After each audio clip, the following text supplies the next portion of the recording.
Esteja sempre em contato com o bem. No site e no aplicativo da Web Rádio Fraternidade, você encontra orações diárias, palestras e estudos que te sintonizarão com os ensinos do Cristo. Para acessá-los, basta entrar no site www.radiofraternidade.com.br ou baixar o aplicativo da Rádio Fraternidade. Neles, você pode ouvir a rádio em tempo real ou acessar o nosso acervo. Web Rádio Fraternidade, a emissora do bem na internet. A Web Rádio Fraternidade apresenta o programa Palavras para a Alma. Apresentação de Ana Tereza Camasmi. Escreva para o e-mail faleconosco@radiofraternidade.com.br e interaja com a apresentadora Ana Tereza.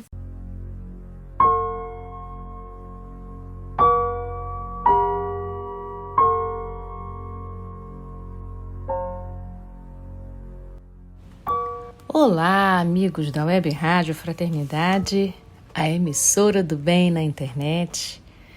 Vamos começar mais um programa Palavras para a Alma.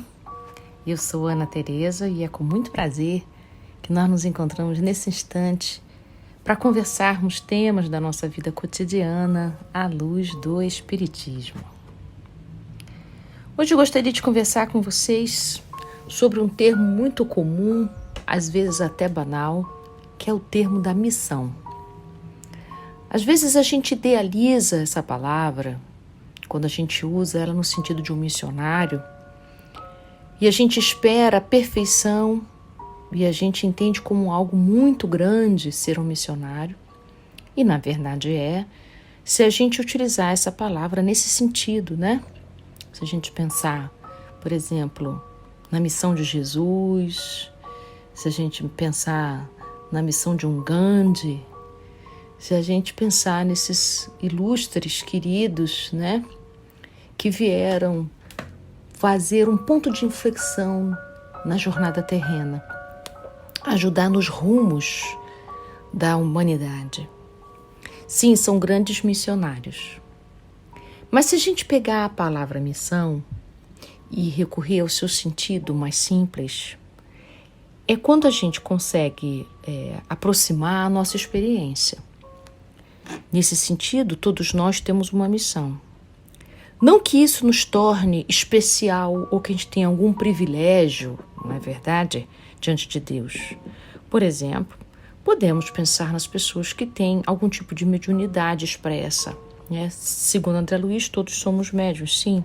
Todos nós somos permeáveis à manifestação da espiritualidade. Mas há graus dessa expressão. E muitos de nós têm esse grau mais intenso, em que a gente vai dizer uma mediunidade ostensiva. Nesse sentido, aquele que traz a experiência da mediunidade para a sua reencarnação tem uma missão, sim, ou seja, tem um objetivo a cumprir, tem um dever a dar conta, que é utilizar essa mediunidade a favor dos outros, a favor do bem, para a cura de si próprio. Então, eu gostaria de aproximar o sentido da palavra missão assim. Todos nós temos uma missão, sim, sem entender isso como algo especialíssimo, né? E sem entender isso como algo banal, né? No sentido de que todos têm, então todos têm, né? É para a gente poder olhar para o dever, mas não nesse sentido pesado, né? Podemos olhar a missão como algo, como um acordo, que a gente, antes de reencarnar, traça junto com os espíritos protetores que nos acompanham a jornada, como se fossem os caminhos melhores para a gente, os recursos melhores para a gente trilhar enquanto nós estamos aqui reencarnados, para a gente aproveitar bem esse nosso tempo, para que a gente não tenha o gosto do desperdício. Então, antes da gente chegar aqui para essa tarefa tão incrível que é a gente renascer e dar conta de uma existência, quando a gente está centrado e a gente se observa, a gente percebe que a gente pode se lembrar desse acordo e poder pensar qual é a melhor maneira de eu poder servir a essa vida que me foi confiada nessa existência que eu tenho. Então tem uma página no livro Vinha de Luz, que é o capítulo 85, chamada Substituto. Achei incrível o conteúdo dessa página, porque Emmanuel vai mostrar que quanto à missão da nossa vida, quanto aos objetivos da nossa vida, quanto às tarefas que a gente combinou consigo mesmo e, na verdade, combinamos com Deus, nós não podemos enviar substitutos. E é interessante como, na maior parte das vezes, na hora que a gente está enfrentando os desafios da vida, que pertence a essa missão que a gente se comprometeu, porque é sempre assim, viu, gente? A missão que a gente tem numa encarnação, essa proposta que a gente tem de crescimento numa encarnação, ela vem acompanhada dos desafios, né? Então vamos pensar aqui uma coisa bem mais simples. Vamos imaginar que você tem o propósito de passar de ano na escola, né? Num determinado curso que você está fazendo. Esse teu objetivo de passar de ano vem acompanhado dos desafios. Então, o desafio das provas que você vai fazer, o desafio dos livros que você tem que estudar, os desafios da prática que você vai ter que exercer. Então, não tem nada a ver com castigo, punição, qualquer coisa parecida. Cada missão tem seus desafios correlatos, correspondentes. Então, esses desafios que a gente atravessa na nossa vida, seja individual ou coletivamente, pertencem e estão correlacionados com a nossa missão. Com a nossa missão individual e também estamos atrelados a uma missão coletiva. Nós não nascemos nessa época, nesse grupo aqui na humanidade, à toa. Nós temos vínculos com os reencarnantes do nosso tempo. Se a gente pensasse num trem, nós temos vínculos com os passageiros que estão no mesmo vagão que a gente. Não estou dizendo que a gente é culpado, nada disso. Nesse sentido, a gente é um missionário. Compreendem o que eu quero dizer? Então, nós temos uma missão individual que é, ao mesmo tempo, coletiva, porque ela se dá junto com os outros. Né? Vamos pensar aqui na missão da maternidade. Ela se dá junto com seus filhos, junto com o pai dos seus filhos, mesmo que você não esteja casado com o pai dos seus filhos, mas ali tem uma missão que se dá em conjunto. Assim somos. Então, somos todos missionários nesse sentido. Qual é a sua missão? É a hora da gente começar a perguntar qual é o dever que eu me propus a dar conta nessa encarnação e que desafios estão correlatos, estão de acordo, estão fazendo parte dessa missão. Porque há momentos na vida em que a gente se desvia tanto da nossa missão que a gente se envolve, se enrola e se emaranha em desafios que não tem nada a ver com a gente. Compramos brigas que não são nossas, carregamos pesos que não são nossos. Então, voltando aqui para a página do Emmanuel, ele diz o seguinte, que Jesus não enviou substituto nem representante para ele.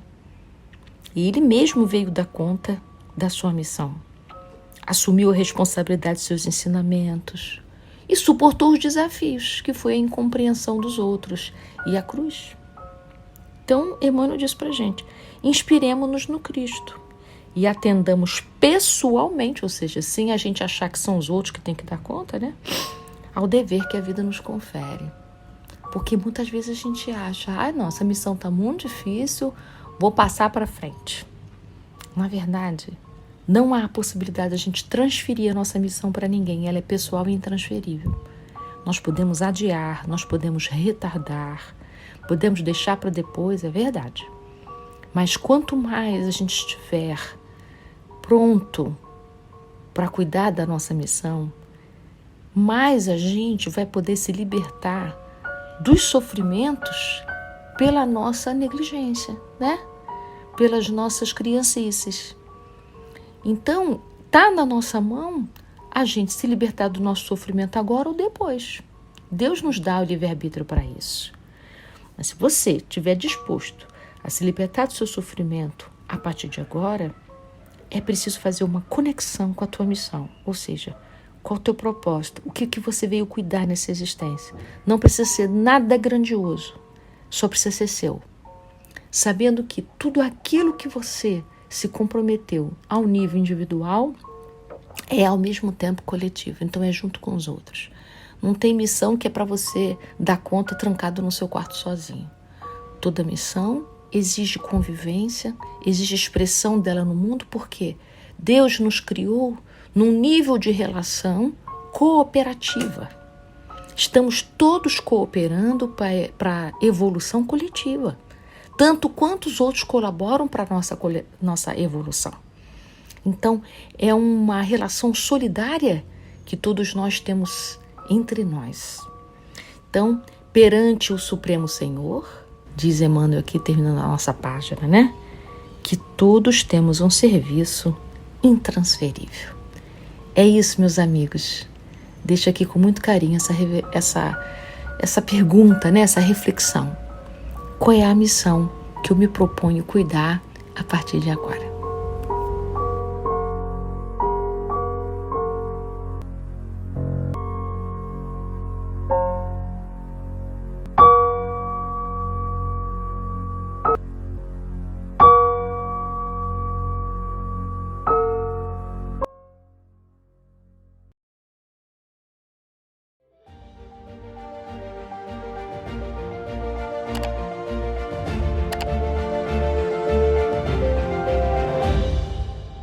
A Web Rádio Fraternidade apresentou o programa Palavras para a Alma. Apresentação de Ana Tereza Camasmi. Escreva para o e-mail faleconosco@radiofraternidade.com.br e interaja com a apresentadora Ana Tereza.